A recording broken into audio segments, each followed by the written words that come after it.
this time, and I also don't intend to talk a lot this time and explain too many things. If I try to keep it in a nutshell, kind of trying to focus on like what to say about the whole 42 years of the life that I had. The best times were like the best consecutive years were between 2011 and 2014, when I was in UK and alone but happy and just minding my business and taking care of myself. I was actually really enjoying life then. But from between when I was born till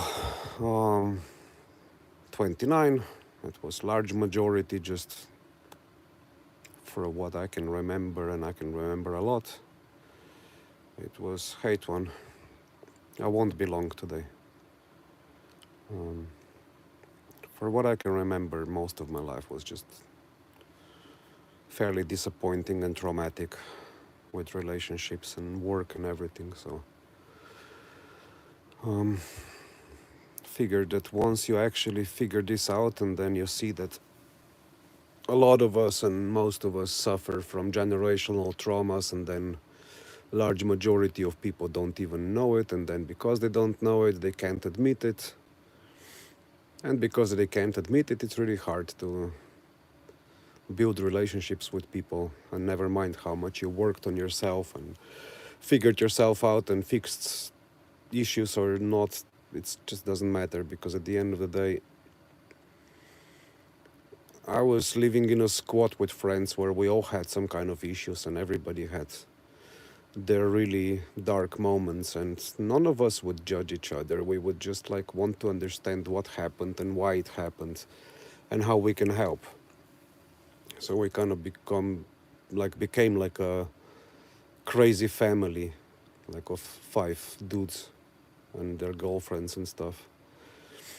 And we would also like, yeah, when it comes to if you had any troubles in relationship, you had someone to talk to. But then we all started growing apart. The squads were much harder to keep because of the government pressure and stuff.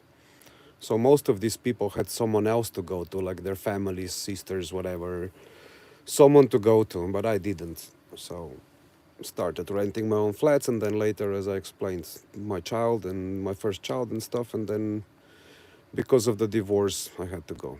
So now summarizing my whole 42 years, what can I say? You know, I think I've been largely misunderstood, very lonely, especially when I needed really someone close the most.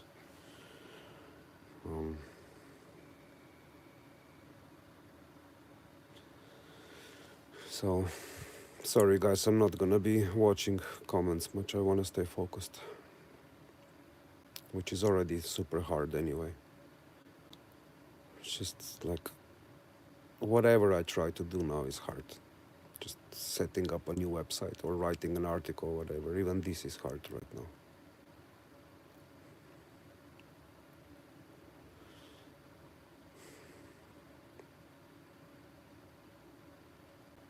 I was never too obsessed with having the life in control, but when you know what you can do, and then also externally what should have happened, for example, this legal situation that I have now. For 2 months I spent just knowing there's no way. I mean, the worst that can happen is like what can happen at the court. But I never thought about the possibility of anybody, for any stupid reasons, rejecting any legal aid. So it's just, I don't know, it feels so fucking dark and lonely with moments like this, when stuff that's unexpected and was not supposed to happen then happens. And this is pretty much what sums up my life. Whatever I could have in control, I did it really well as long as I could, but then relationships, work, There was always that some person intimidated, offended, whatever problems that they had, they found me as their scapegoat one way or another, waiting for me to make a mistake, and when I made it, they would take me out. So, yeah,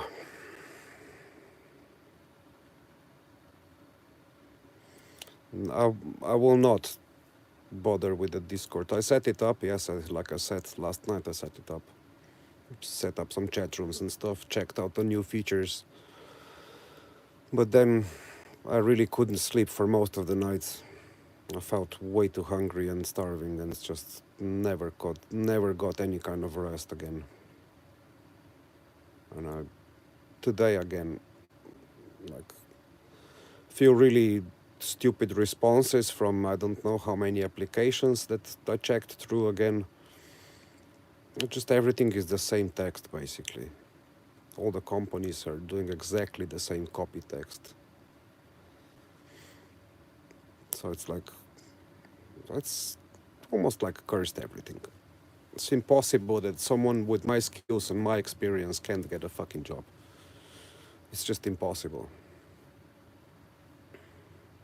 Or anyone to come like, yeah, I have a problem and I know you can solve it for me. If people only knew what I can do for them. And they can know. All it takes is take 5 minutes and read it on my website. But nobody gives a shit to send that contact us or whatever. It's been like that since I came out of the detention center. 60% of the traffic on website is just fucking bots. So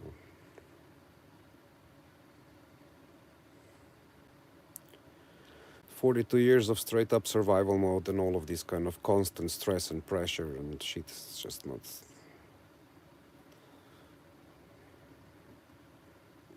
I don't know who else would have gone as long as I did. Really, I can't imagine.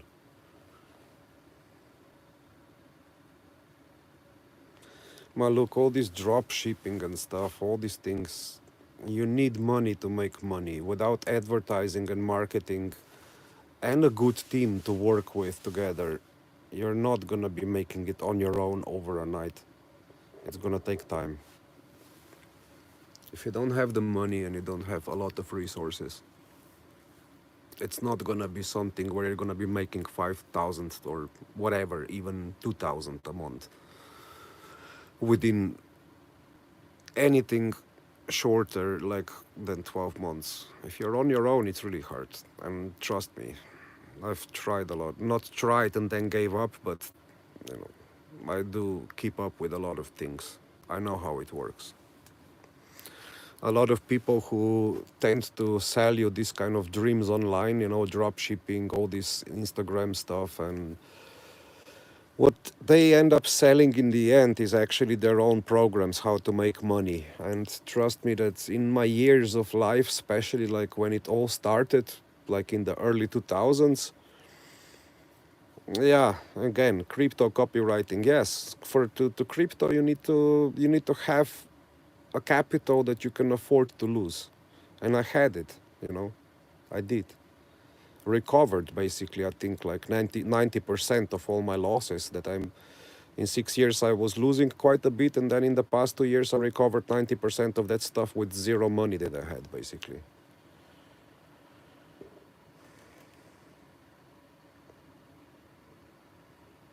Sorry, but because I didn't eat and sleep, I just fucking can't see these small letters now. Flipped 10 euros to 100 euros. Yeah, look, a few times it worked for me too, you know, like it's not like I didn't, that I don't know how to make money but right now, what do I have on my Qcoin account? It's 2 euros. You know, you can't flip that into anything. And if I flip that into anything, I have to keep flipping. It's like, whichever it takes, going from zero to hero, it takes at least 2 years. I've been there, I've done that already. You know, and education and work and all this stuff, years and years of it, to finally get a job abroad. Everybody said to me, you got rich over a night. Yeah, but the night was at that point like 15 years long or something. Now if I would get rich over a night, or when I got a job in at Liberty Global in 2017 when I finally had the best offer of my life. It was 500 euros a day, right? Um,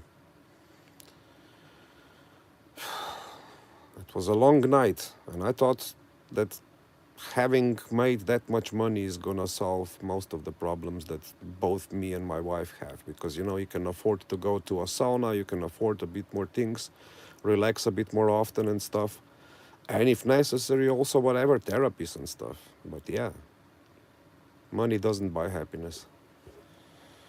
I need also rest and connection with people that can fucking understand where I'm coming from and what I want and support me on that way, not just clowns like whatever, either criticizing your appearance or clowns who are criticizing the fact that you had a job that is basically working from home, sitting behind the computer. Seems like you're doing nothing to them because everything you do sounds like Chinese.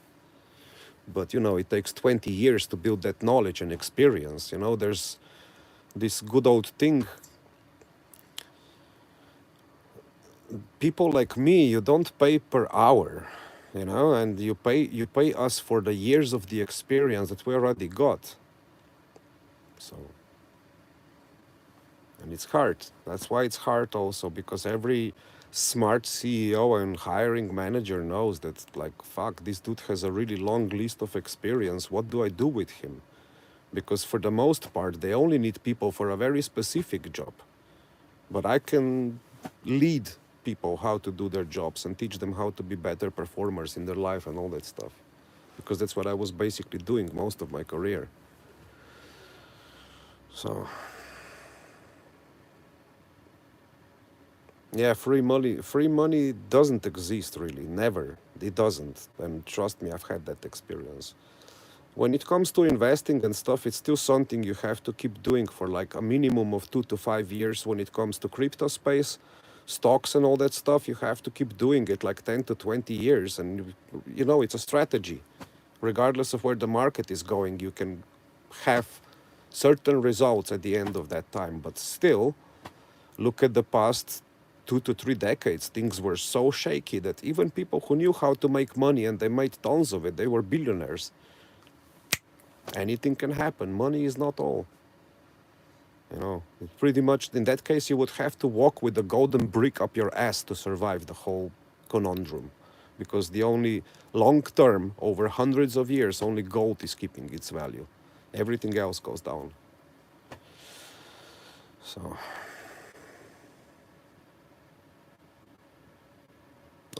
I did university, yeah, but I never finished the diploma. Basically, at the end of the day, with all the work and experience I got, I ended up teaching people with maybe 1 or 2 university degrees, because real life scenarios were a lot different than what they were taught in the schools. Education is not everything. The level of experience I've got right now is probably on the level of, when it comes to mastery and shit, maybe not PhD, but close to. It's like, it's what you do that matters, because you're gonna learn the most by doing anyway. University just teaches you how to be a more obedient slave and play into the game at the end of the day. And if you don't believe me, just watch anyone else who is actually a self-made person, billionaire or millionaire or whatever. Do they have education? 90% of them don't. Because for the most part, it hinders your creativity and it hinders your creative thinking and stuff, and it just makes you obedient. Do as I say, for the most schools. It's not just here or in Slovenia and socialist countries. It's just like that everywhere in the world. And if nothing, it's not because of the system alone, but also because, usually people who take the jobs that are in power are also messed up. And, what's a better power than being the one in school teaching kids and making sure that they will think your way and do your way? You cannot understand how many of these people are extremely manipulative and difficult. I've seen it myself, especially in high schools, public high schools and stuff. That can be really obvious. So, and I'm not saying don't go to school, but you should focus on what you really love. Because I wanted to study psychology and stuff like that, but they kept telling me, no, you're good for computer sciences, you're good for economy, you should do this. And the kid without the parents that would support you, and the kid with anyone else to protect you and defend you, and your personality and who you are for real, yeah, of course, who was the next best authority I can lean on since my parents were shit? Yeah, of course, teachers. And was this the right path for me? Was this the right career? Hell no, because I really want to help people. Like, screw this, the fact that I'm one of the best with technology and stuff and I can learn so fast. If it never fulfills me and it doesn't make me happy. And when you're not happy, it doesn't matter how much money you can make. At the end of the day, you're going to end up dead inside. That's how it ended for me. So, stuff. I want to work, but I can't. Because as soon as I try to work physically or whatever, I'm going to pass out. And it's just getting worse. I don't know. Like, at the end of the day, I know just as much as all the successful people and millionaires know, and I've applied many of those things, and I was successful in my life. But the only thing I didn't learn or know how to do is use the leverage when I had enough of money. Like, really start investing back then, and it was also really the best time to invest between 2000 and 2017. So, but I kind of knew it, it's just fear on losing, because at the end of the day, many times I saw opportunities that turned out later to be a complete disaster for one reason or another. And I lost quite a bit of money, It wasn't like when I was in high school and going to the job at the same time. You can imagine, I could, with the help of all the social workers that simply just loved me and they understood that I deserve whatever comes to me. So they made sure I was getting childhood benefits because I was on my own. They made sure that I was getting the minimum scholarship that the government provides, because that was just paying enough for all the necessities. You go through the month just for the school, it doesn't pay enough for food or whatever. Not nowhere near enough for any accommodation, of course, if you're on your own. And then I was going to work during the weekends and stuff, or in the afternoon after school when I had a regular program, or when I had the afternoon school, it was the other way around. I was working more and going 3 times a week to school, attend the classes and then do the exams like every 2 months and stuff. And guess who was the best in school? Guess who had the best results? And most of the time, people who were hiring me were happy with me, but this was the stuff that they were doing something and they needed someone for 2 months, and then you had to go on to the next job. That's how the rules were for all the people until like you're 18, or at least until you want to get regularly employed, basically, which is, I think, legally permitted by the age of 16. So, like, my first serious job was basically already for 2 years when I was still studying. So I signed up to the university, but I was working in a job where I would have to work for, like, let's say 3 days. It was 6 o'clock in the morning till 2 o'clock in the afternoon. And then another 3 days, it was from 2 o'clock in the afternoon till 10. And then I would have 2 days off, regardless, weekends, holidays. We always had these shifts.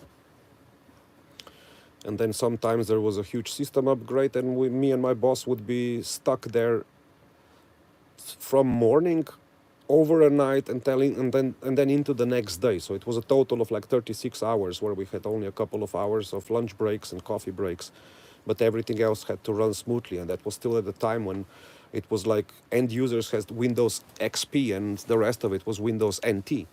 So there were no such things as automation. We were literally deploying software and running scripts manually, where I had to observe him so that he didn't make typos. You make one simple comma and everything goes to shit. So it's like, and he was also one of my best bosses. He was like almost like a big dad to me. So I don't know. And regardless of the fact that I've learned so much about the broadcast technology, about networks, telecommunications, IT, security, crypto even, and all this shit, what's it used? Because nobody finds their own pain point to go like, oh yeah, I've heard about this guy, he's really fucking smart, I'm just gonna hire him. It was different when I was in my 30s because I was at an appropriate age and just the right amount of experience, and then not enough. So anyone who would have hired me would be like, yes, you're talented, we're going to give you more, you're going to work with us, we're going to help you grow. But at that point, if you're not growing and continue to invest in yourself, this is the classic in the technical industry. When you reach the age of like 40 or something, and if you happen to drop out and want to get back in, for any reason, and you're overqualified, it's we called people like that when I was hiring them. We called them unemployable. So they had to have a really something special about them to get hired. So it's not really surprising that I don't get hired, but it's a limbo.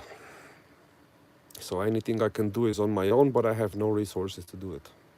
And what would you say? People say that always you need to find your crowd or some place to belong. Sadly, I was probably the least successful in doing that in my life.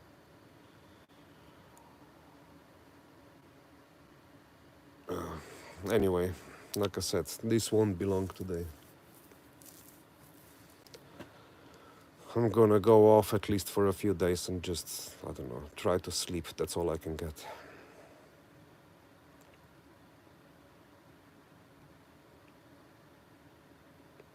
It's just shit to see that I cared for and loved so many people and really wished the best for them, supported them, encouraged them to do more of themselves and all this stuff. And in the end, when I finally needed all that, I was just discarded like a piece of shit. But that just says everything about them. That's all. As for myself, like, whether I want to describe all my life or any details or just small points to say I've really done my best and now I've simply run out of the batteries. That's all I can say. Yeah, guys, I'm pretty sure you're all busy, so, don't feel obliged. And like I said, there's nothing much more I can say. Just, I would love to go on. I would love to do everything that is possible, humanly and impossible. I like the impossible challenges even more. I'd love to, but with all these past few days events, from the legal shit and stuff and everything that keeps reminding me of what else can go wrong now, it's just too much. And I don't see any way out.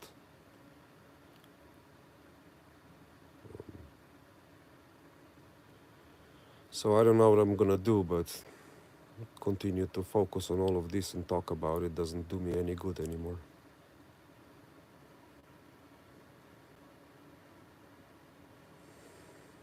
Yeah, it is heartbreaking, yes. I wish to see my kids, but I don't have energy to go and see them because I'm so depressed. I don't wish them to see me like this and to feel my energy like this, you know. It was already enough for them anyway, whatever happened.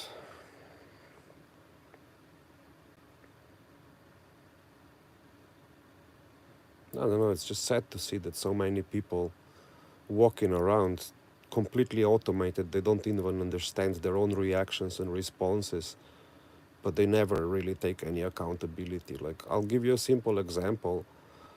Some dude almost ran me over on a zebra a couple of weeks ago. And there was no apologies, no nothing. In the end, his other Dutch buddy or whatever, just some guy who sees that I don't speak Dutch, ran to him and started defending him, that basically accusing me of me throwing myself in front of a car on a fucking zebra, right?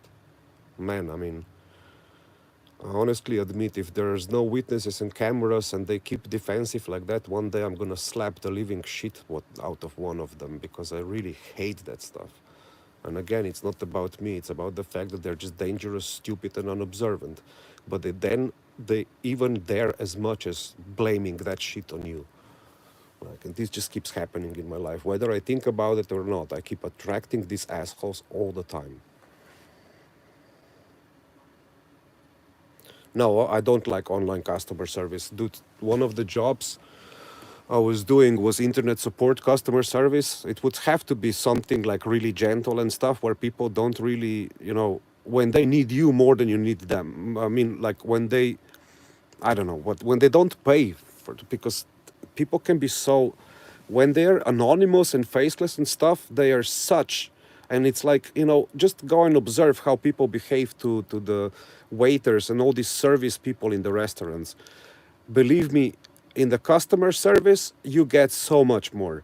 Even myself sometimes, but that's when they are expecting, like they see that you are maybe that you have a problem and stuff, and you tell them, especially let's say if I talk to the customer services from the internet service providers, I will, and they are the ones kind of like, listen, you have to reset. And I'm like, I'm sorry, like I'm really technical.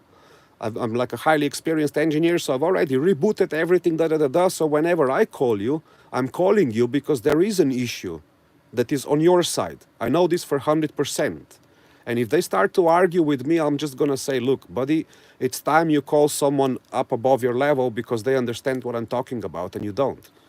Yeah, they will get upset, but I don't care because I know facts from fiction, and that's it. And I honestly don't care at that moment about people's opinions. I care how they feel, and I'm trying not to trigger them and upset them. But if they get triggered and upset, it's not my goddamn problem, really. There was a message held for review. Let's see what happens, what it says. Oh, I'm gonna show that. That's not a problem. Show. People have their head up their ass. Yeah, definitely. I mean, this is just incredible how much. And I don't know. Honestly, I've kind of always felt like an alien. And people say like, this is kind of narcissistic behavior. It's not, because it's just like from the moment I was kind of thinking before starting this video that I wouldn't want to go in too much about my life and childhood and stuff. But let's say one of these really, really vivid memories I have from the childhood very early on. So the first one is when I was 2 years old and I was playing football with my two neighborhoods. So it's not always just trauma. I remember a lot of nice things as well. But this first memory with my dad that I have is when I drank. You're 3 years old. It's kind of accidental, right? I mean, even if they tell you don't drink that, don't push the red button as a 3-year-old. Come on, man. What else did you expect is gonna happen? So I drank this bottle of cough syrup, which was nothing like toxic, but it was just extremely freaking sweet. And yeah, my father comes home. Apparently, whenever he wouldn't drink enough or quick enough after work, he would come home quite tired, upset, and pissed off. So when he saw that I drank that bottle of cough syrup, he grabbed it and threw it in my face. And I just remember sitting there in my bed, crying, of course, looking at him like just not believing my own eyes how a person that you love so much can freaking hurt you so much. And from that moment on, I just realized that this is basically my life. And it hasn't, with all my fucking effort about myself and to set boundaries to others. When it comes to people that I loved, like my girlfriend or then wife and mother of my children, it's not that I didn't have the power to assert my boundaries and stuff, but some of the people are so fucking violent and so aggressive. And try to defend yourself against a woman. In this modern society, when all the crazy bitches can do whatever they want, and they never are even considered as abusive because we just normalized that stuff. Try it. The only defense you have is a camera, a lawyer, and police. That's the only defense you have as a man. But a camera first. That's just bloody insane. And I don't want to go into like, it doesn't have to be physical abuse. I mean, it's like, My first ex, one of the worst things she could do is silent treatment. It could go on for 3 fucking weeks.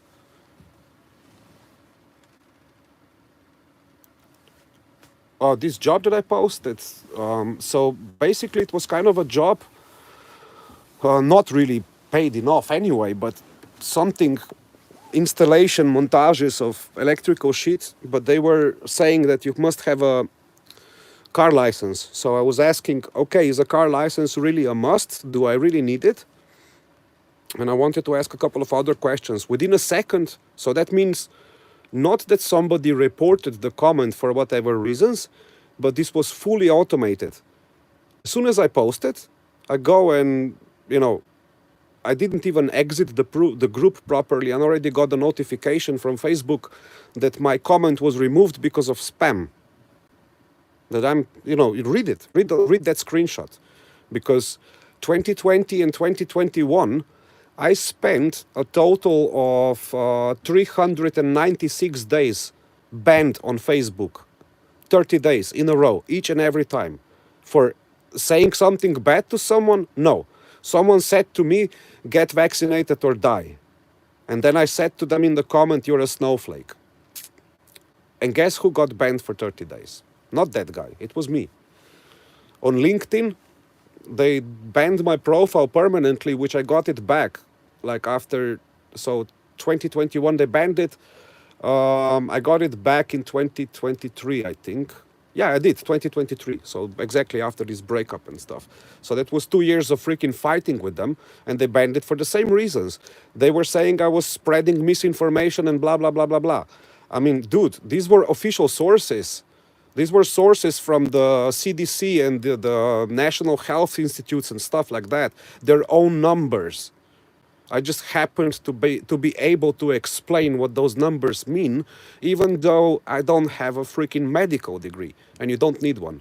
Plus, I was personally connected with top freaking level scientists that were all cancelled and banned later on, or in the meantime, because they said, where did you find those documents? Can you please share with us? I mean, honestly, a couple of things that happened really big. I shouldn't even say it was me who got those papers, but it was me. I'm just not going to say how I got them. Well, actually, it was nothing illegal. It was no hacking or nothing. It's everything.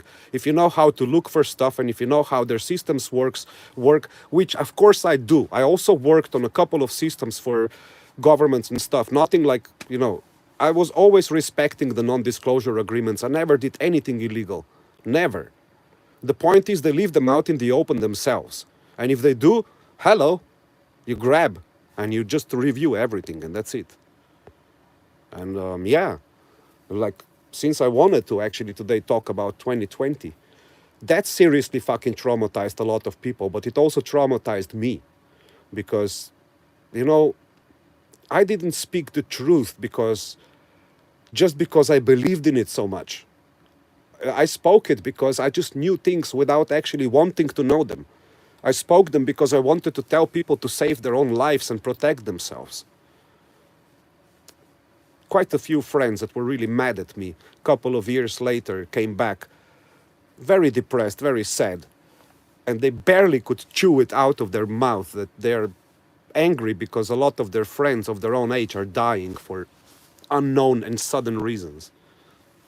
They all had at least two jabs. Yeah, I mean, look, the truth has to come out, of course. I wouldn't be surprised if some bot and AI is going tomorrow through this video and just deletes the video or bans me from YouTube. Honestly, one of the best things they did was when I was not recording, I just took the clip off of the YouTube video from CDC themselves when one of the top level experts in, I can't really know, but she's really good at this stuff. Dr. Jessica Rose, when she was talking about the anomalies of severe reactions and stuff like that, and even deaths, reported in one single year compared to all of the years before for all the vaccinations combined. And it just blows your mind. So I clipped that out, only the clip. And then I tried to find the transcript. So there was a transcript on their page for this whole, this was like 4.5 hours of total material. So this is still on other channels of mine, but I'm probably just gonna download that video and upload it here as well, just for the sake of showing what I did. So I saw there was transcripts for everything. And then when it came to her talking, it was transcript set inaudible language, that everything was inaudible. Dude, the quality of audio was just as good as mine right now. I guarantee you that, and I'm gonna prove that. Like, I mean, it's insane. Manipulations. I mean, it was like, I thought I woke up in the middle of, you know, which kind of Germany. Come on. And then people, if I said that out loud, people would be offended, screaming at me, yeah, but nobody's pointing a gun at you. Oh, really? Just because it's not shooting a bullet, it doesn't mean it's not goddamn deadly, dude. At least 1/3 of those shots, not because maybe the vaccines were fine and working, but you know, they had to be stored on extremely low temperatures, like -75 degrees. And you're gonna tell me that everybody was storing them correctly, transporting them correctly, and administering them correctly. I was angry. Yes, I was. I was unbearable, I admit. I'm probably even difficult right now. But why? Because people are just freaking obsessed with the lie. Worshipping narcissists, liars, and this drop shipping fake lies. It's all fake, guys. The real people who actually made something out of themselves are not showing off their fucking wealth. Not even people like Bezos. Look at Elon. He's a really, like, I mean, I'm not defending him, don't get me wrong. But compared to all the billionaires that I've actually seen in my whole life, he's one of those guys who is most focused on family, some kind of morals and ethics that he believes in. And I freaking support that guy for that. And when you look at Bezos, oh yeah, I do some charity. What? As enough so you actually get away with all the tax money you have to pay as a corporate slut that you are. You know, I mean, that's what it is. And what all people do, oh, look at these people, go to church for them. Like even Pope is kissing their bloody ass. Come on, man. Just look at who is bending to who has to bend over to Pope and who the Pope bows to. And you can realize who runs the fucking world. It's not a conspiracy theory. That's the worst part. It's all out in the open. Everybody can see it. There, you've got in all the declassified documents, all the stuff. You can see how far it goes. The rabbit hole is not that deep at all, actually. It's all about power and money, ultimately. Whether they drink baby's blood or not, that's another stuff. But they definitely live. They suck onto people's energy and fears and emotions and beliefs that they are the powerful ones. They're the biggest psychopaths of this planet and the toxicity and the cancer of the humanity.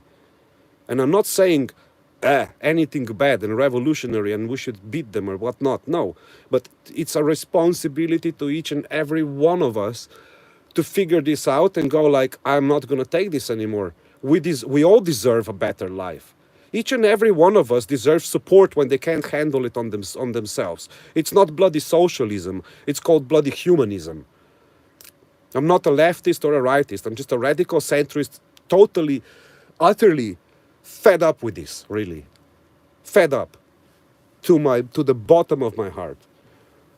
The more you try harder and the better and more kindness and more compassion for all of these people, the broken ones and the evil ones, the worse it gets. And the more you get mocked and pushed down onto the floor. Everyone who's trying to do something really good these days has to be very careful how they deliver it and deploy it. They have to mask it in some kind of personal development program and stuff, and then you get to see the truth behind the very private channels in very private communities. I'm not afraid to speak the truth to anyone's face, never was. Maybe I just wasn't kind enough about it. But I was definitely empathetic, maybe just to a point where you tell the truth people a few times in a very nice way and they still don't do anything about it or about themselves. And then you tell them, do you know what? I've had enough of your bullshit and enough of your repeated behavior. Please get away from my face. And then when they don't take it, trust me, I don't know what else can work with such people than self-defense, even physical if necessary. Thanks God, even when I defended myself, I never in my life actually ever hurt anyone too much.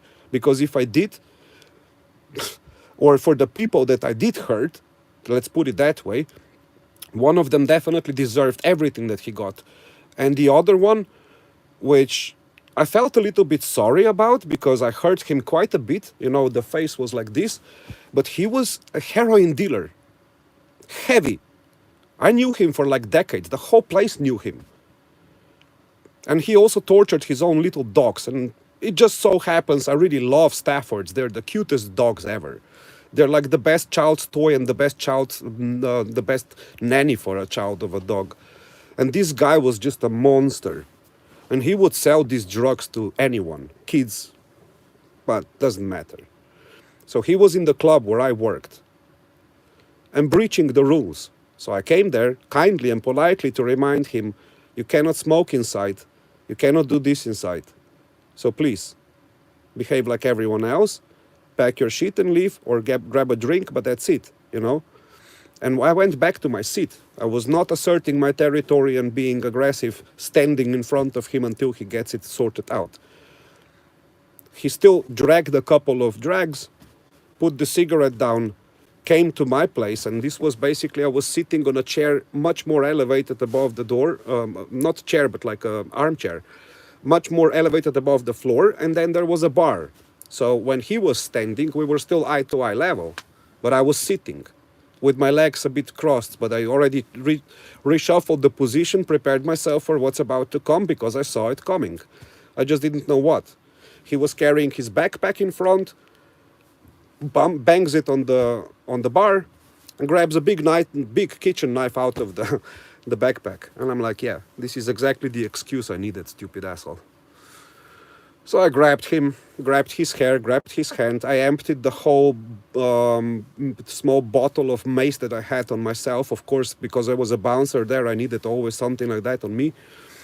And not a licensed bouncer, but just one of the best still.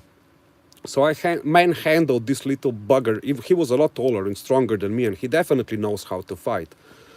But I did it. I literally did a wedgie. Once I got him on the floor, I carried him outside of the club by a wedgie, by his underwear, which I pulled from under the jeans and carried him. By his hair and by the wedgie, I carried him out. And then outside, I delivered a bunch of slaps and fists in his face while he was on his knees, and giving him a lot of litanies about everything that he was doing that I know about for 10 years, and to the dogs and to the people and about the drugs. And I told him that I never want to see him anywhere around all of these places anywhere again. That if I do, I will make sure that he's never found again. And I meant it. People like that deserve anything that goes to them. I would not give a shit if I went to jail for that motherfucker. I would take it. But he was smart enough, because these junkies in those places, even here, if somebody breaks into your house and you break their jaw, they will sue you and they'll get the money. And the same where I come from. So he could have sued me, but he knew that he's got nothing to take from me because, you know, definitely didn't make enough money for him to sue me. And he also understood that if he tried that stuff, I don't think we would have any compromises anymore. But at the end of the day, I'm not a violent person, not aggressive. I've learned how to fight. I was training kickbox and karate and all this stuff. And for the most part, I was always afraid what I can do to people. And when I finally saw what I can do, I understood, yeah, that's not me. I never had pleasure in doing that pain. He just fucking deserved it. But in the end, once I calmed down, I was like, shit, I got him a little bit too hard, didn't I? You know, I don't know. I just always felt I don't belong on this planet, like even as a child. All these bullies in the school were beating me and stuff, and all I wanted to do is have some friends to play with. Fuck that. So, yeah.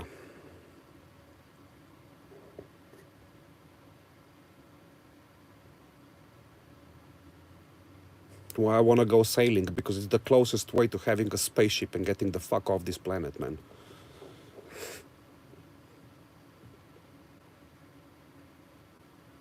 I never mind to be alone. But the worst that I've ever experienced in life is like being surrounded with people and feeling completely lonely. That's really the worst kind of experience. Like you think you have so many friends and all these people around you and stuff, and then finally you realize that that loneliness you felt around their company all the time was actually there for a reason, because, you know, those few that actually get me, or those few that did get me, few of them are passed away, and then those few that do get me are just far away and they have their own lives to take care of. None of us had it easy. We're all super deep in trying to just make a living. So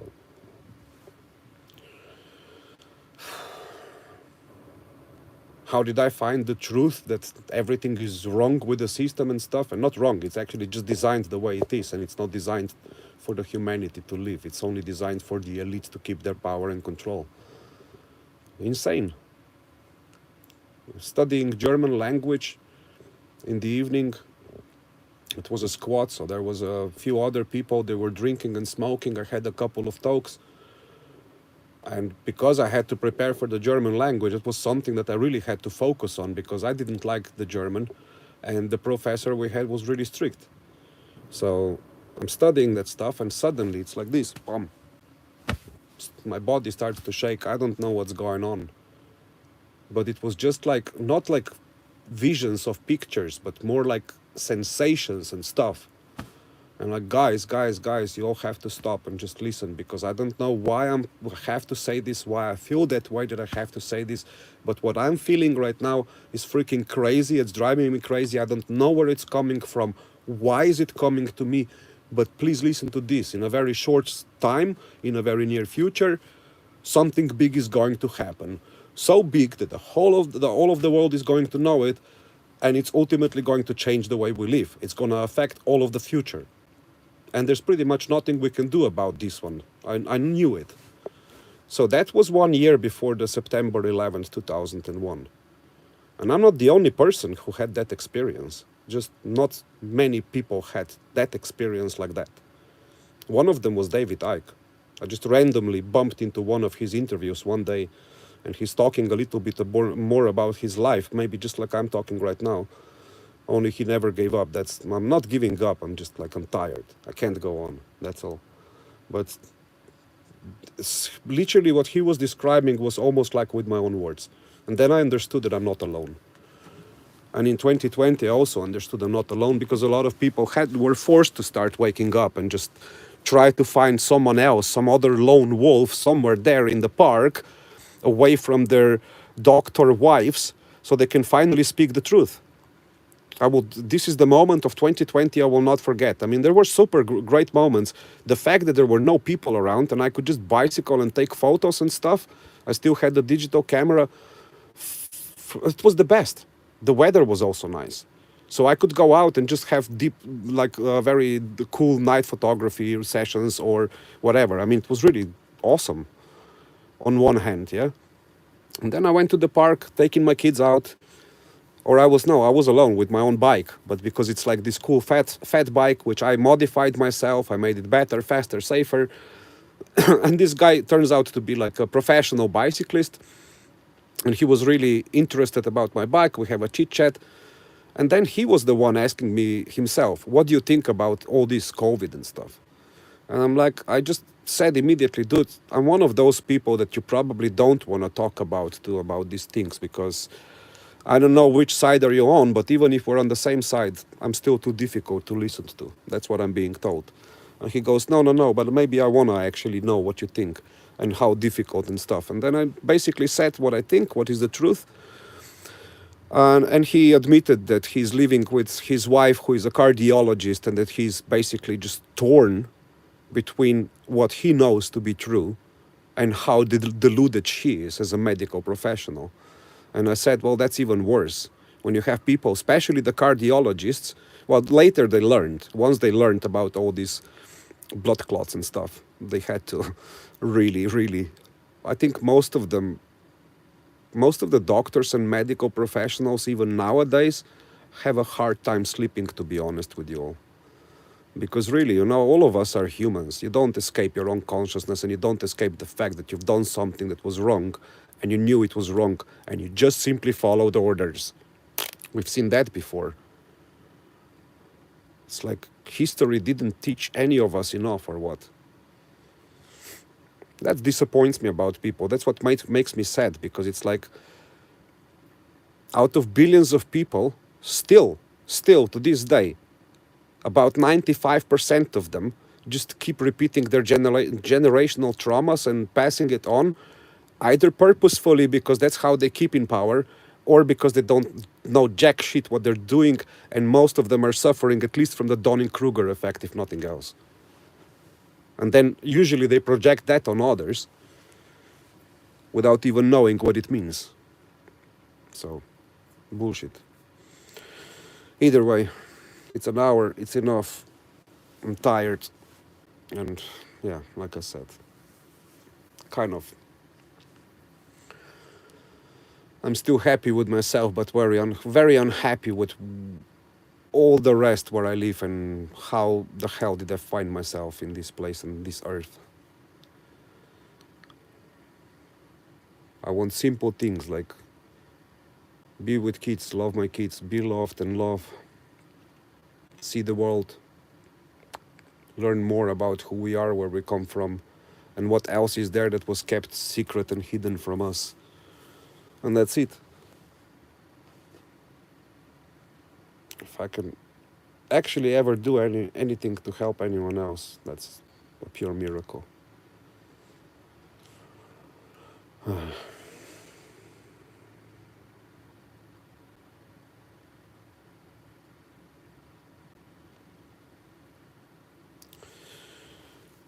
Seems like not myself, but also that for the large part, it's just me reflecting with the fact that most of the world is completely out of control lately. And it's not looking good. So, yeah. And when it comes to, I'm not sure if you're still here, Banter, but the truth has to come out. But the truth always had to come out. Any time was good for the truth. The problem is that most people are still looking for a lot of excuses why they don't want to hear the truth and face it. Because for the most part, whether it's the truth about the society, or the truth about religion, or the truth about the system, or the banking, or whatever it is, ultimately it still comes down to each and every individual realizing how much they are accountable for what happens next. And that's the difficult part that people don't want to do. And then when they do try to do those things, they all think about themselves, and they all think about these patterns and processes that get you somewhere where you're going to be happy and achieved with yourself. The problem we all realized is what happened, particularly after the Second World War and onwards, with all these latest generations, is they broke down the communities, they broke down the families. They really, really did us a number with all of that, individualizing us to a point where each and every one of us is effectively really powerless as an individual, but none of us are actually looking to connect together and work together as a community and together as people.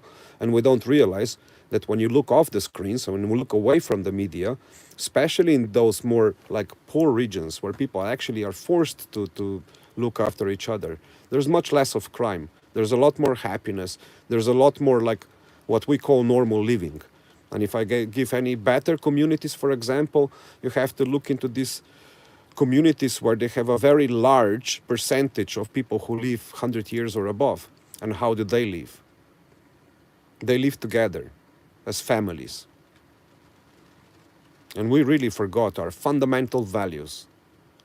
And that's what it makes me sick and why I'm tired and stuff, because I feel like that each and every time I'm speaking to some person, whether it's a lawyer or a social worker or a police officer, whatever it is, you're trying to see if there's any proper human compassion left in them. And all of it is just a mask.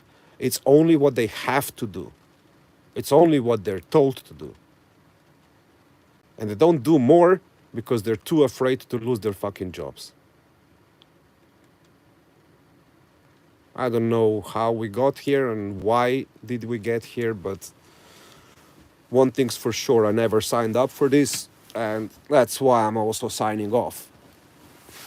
Not forcefully, but signing off in a sense like I'm done trying, I'm done praying, meditating, making myself better. I'm done trying to even eat. Because if I eat today, I'm gonna be more hungry tomorrow. If I didn't eat yesterday when I was really starving, I can tell you, today I'd feel less hungry. Maybe at least I'm gonna be sleeping better because of it.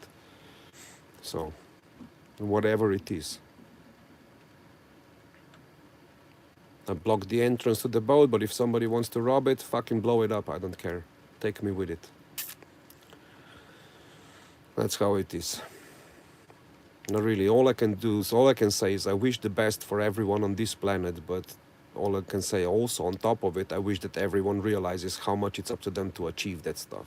And it's not about money, accomplishments and stuff like that. It's about your own personal freedom and fulfillment. That's what happiness means. So, thanks for watching, everyone. For those of you who are showing me signs of support, thanks for supporting me. I think it's a cool, well, not so pleasant, but still a cool video to just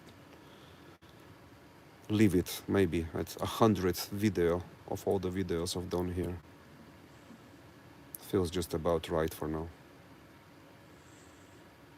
All I can say, if any miracle happens in the meantime, I'll show up.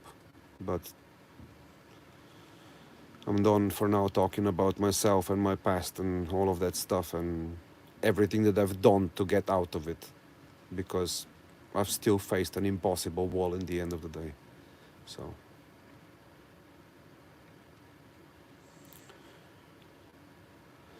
thanks everyone. Have a good one. Good rest of the Sunday, and thanks whoever's gonna watch this replay. And if you managed to watch it all the way, congratulations, you have a good stomach. Yeah. Love you all. See you if I see you. And if not, wish me luck.